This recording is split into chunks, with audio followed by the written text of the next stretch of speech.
Alright, photographers, today I want to talk to you about something that just might change your workflow forever.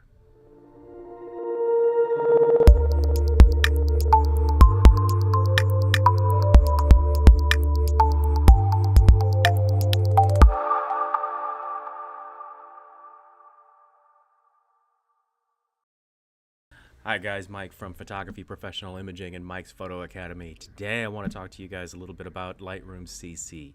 Now, you're all familiar with Photoshop. It's a word synonymous with photography and editing and overall just manipulating photos altogether. But Lightroom is a little less known. It's popular amongst photographers. And recently, Adobe has just released within the past week a new edition and renaming of a couple of their apps or programs. So basically, Lightroom, as we used to know it, is now classified as Lightroom Classic CC, and now Lightroom CC is known as an online photo manipulation tool, but it does a lot of things for you. It actually helps you import the photos, categorize the photos nearly automatically, and you can still edit them right here on the screen as well, or within the app, obviously. But it does a lot of things well. It's not, as far as I'm concerned, it's not for me. It doesn't do everything that I need it to do, like Lightroom Classic, as it's called now, does for me. For me personally, I'm doing a wedding, and we average about 3,000 images per wedding. This is not really for that as far as I'm concerned, but it is great for the beginning photographers who might want to just import their images in, get them categorized. And this does so much for you that's really incredible, actually, as far as searching for photos and things like that. But I think it's easiest if I just go ahead and bring a photo in and kind of show you what it does. So what I'm going to do is actually go up to this little plus mark up here, and basically this is in our import button. So I'm going to add photos, and I'm going to come to my pictures folder here, and then I'm going to come up to a recent photo of a gentleman that I met at an event a couple weeks ago. And you'll see this gentleman here. He's a drummer. He is a fantastic drummer. His name is Philip. So I'm going to click on Review for Import down here, and what this is going to allow me to do is, imagine that I had a full memory card here with 300 photos. You could actually go through and pick which particular images you wanted to upload to the cloud. Now keep in mind, these images are not going to your hard drive. They're actually being uploaded to the cloud, which is great because you don't have them taking up space on a hard drive anywhere. And the other great thing about Lightroom CC is that you can access your photos from anywhere. These will sync not only with your computer on your desktop, they'll automatically sync with your phone, your iPhone.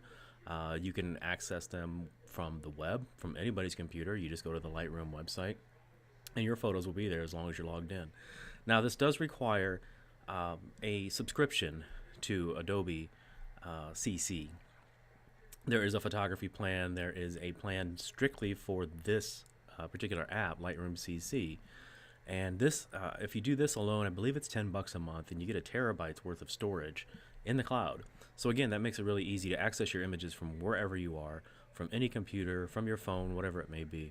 So it's really cool, and we'll kind of walk through, and I'm going to import this image of Philip in right now, and I'm just going to come up here and click on Add One Photo.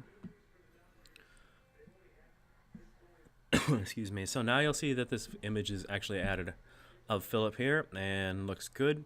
So one thing that we can do is actually we can start to manipulate it. Oh, the other thing that I want you to notice is, even though I can see this here, the image, up in the right hand corner, you'll see that it's actually syncing in the background. So it's syncing up to the cloud, syncing over to your other devices that you might have, your other computers, whatever it may be. It's syncing across all your devices at the moment, as well as with the cloud. So the other thing that will happen here is, behind the scenes, is as you make adjustments to an image, those will also sync across to all of your other devices. So the next time I look at this on my phone, after I've made some manipulations, it will all be synced, and those same manipulations will be seen from the other devices. And it goes backwards as well. So let's say I go home and I'm on my laptop and I make some more manipulations there to the same image. It syncs back to my desktop computer where I am now in the studio. Really, really slick. So let's say we want to brighten this up, for instance, for, you know, just for demonstration purposes here. You've got all these tools over on the right hand side that you can use to edit your photos. So we can go to, and as you see as I hover over them, it'll give you a shortcut key, which is E for edit, and it'll also give you the definition of each one. So you've got a crop right beneath that. You've got a healing brush beneath that, another brush there, gradients, and radial gradients here. So again, as I've mentioned, let's just say that I want to brighten up this image. So I'm going to click on the develop tool, or excuse me, the edit edit button here. It's develop in Lightroom. And we just want to brighten it up. It's very simple. Click on light, and you'll see all these sliders that you have here at your disposal for whatever you want to do to the image.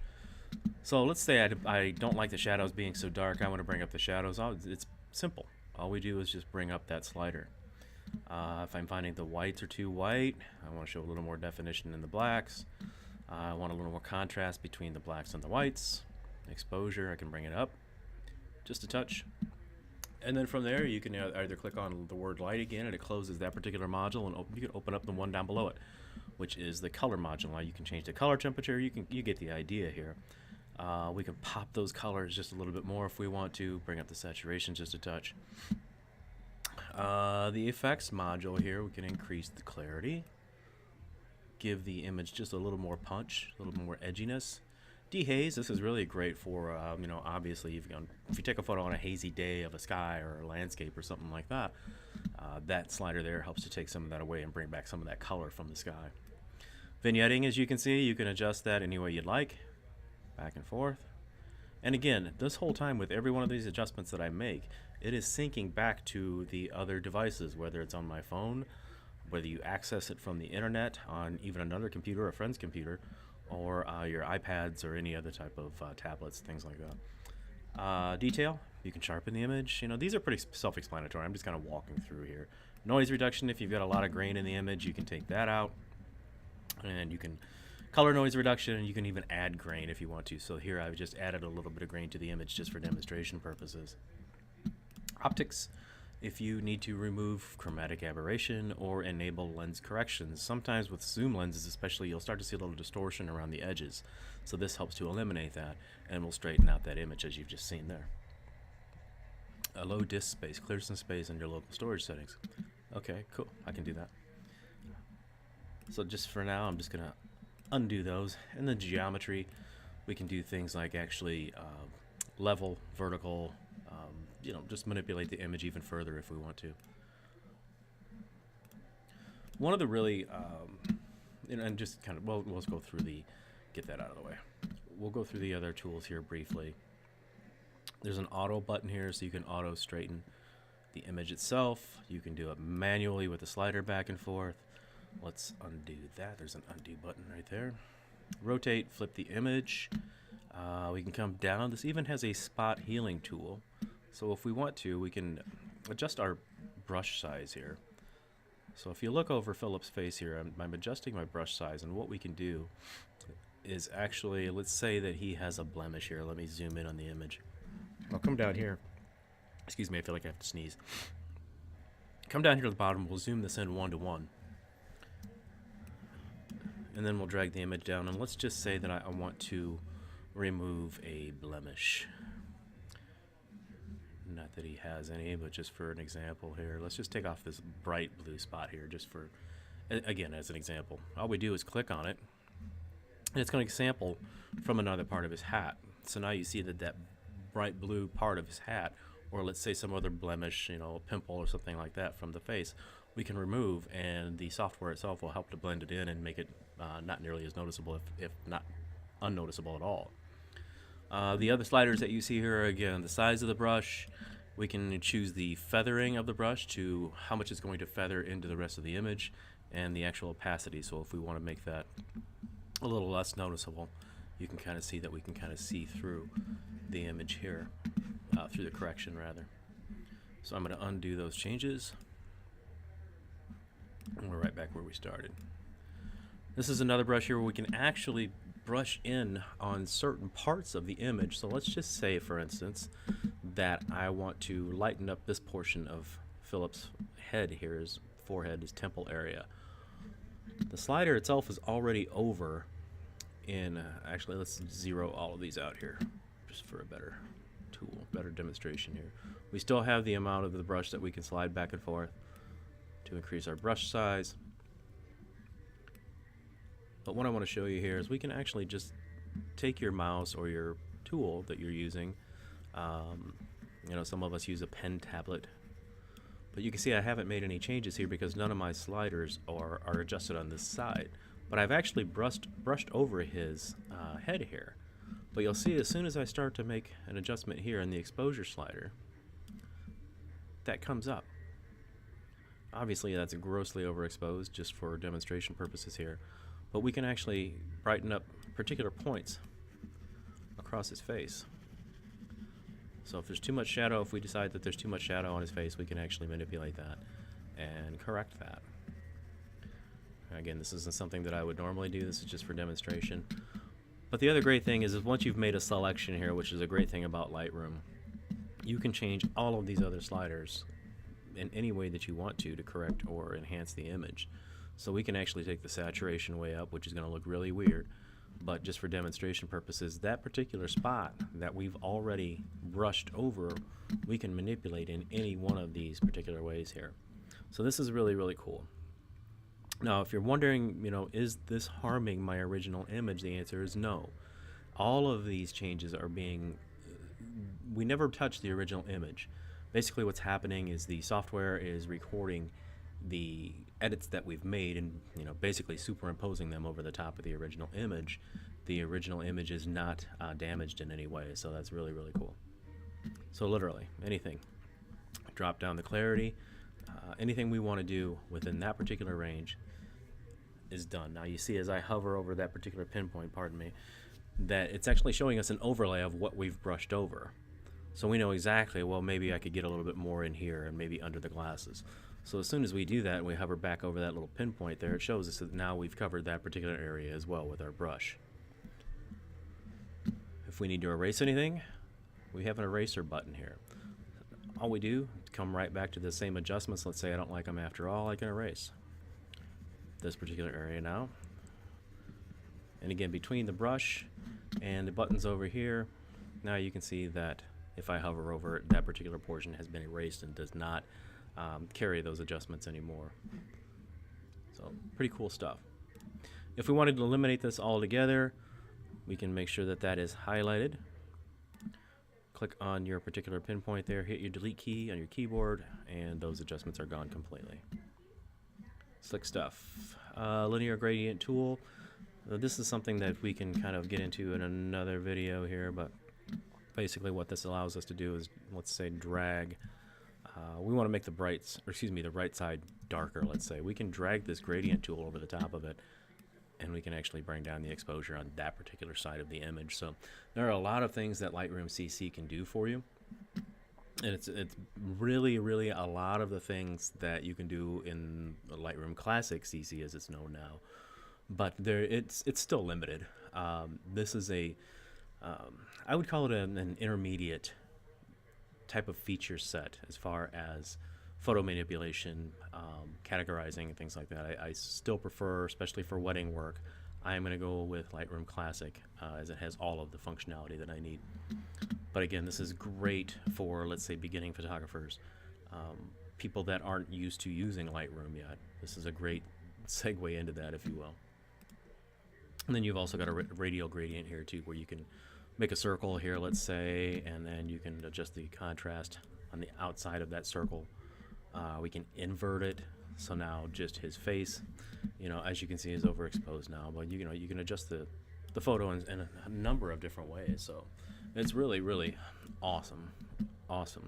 And again, the best thing about it is all of these images, all of your images that you upload here, as long as you have space in the cloud, and again, with 1 terabyte, most beginning photographers are going to have plenty of space with a terabyte. You know, you can access this from anywhere, so it's wonderful as far as that goes.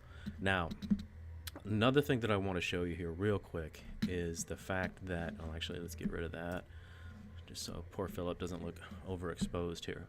So the other thing we can do is come back over to our, what looks like a banker's box here. It's called My Photos.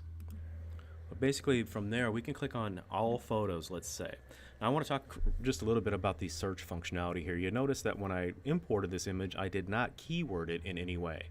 So if you're not familiar with keywords, what keywords do is, let's say normally when I import images into Lightroom Classic, the other application, I will usually keyword those particular photos. So I might say the word wedding, I might say Beverly, I might say the last name Smith. So that way, if I need to look through the hundreds of thousands of images that I have, I can look up a particular image or group of images by a particular keyword. I haven't done that here. So what I want to do is, you'll see that I have 8,695 images currently uploaded to this particular, to the cloud through Lightroom CC here.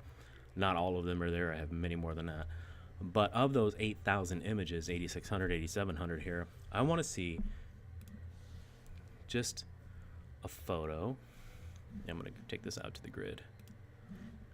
So you can see I've got engagement photos here. I've got performance, from my son's performance. Let's just say I want to find Philip, and I know he was playing the drums. So let's see what happens if I come up here to the search function at the top and type in drum. Let's see if Lightroom CC is smart enough to bring back, wow, that particular image, or those sets of images. Now, I have uploaded Philip's images in here before. You'll see that these are all basically different. They were all taken in sequence, of course, as I was watching Philip perform, and I actually got to play with him, which is really cool.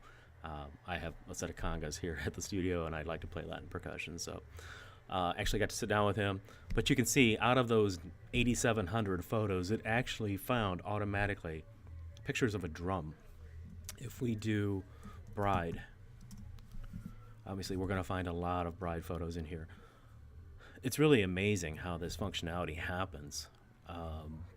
Let's try something a little, well, I would put in shoe, but that's a little much. Let's put in tree, perhaps.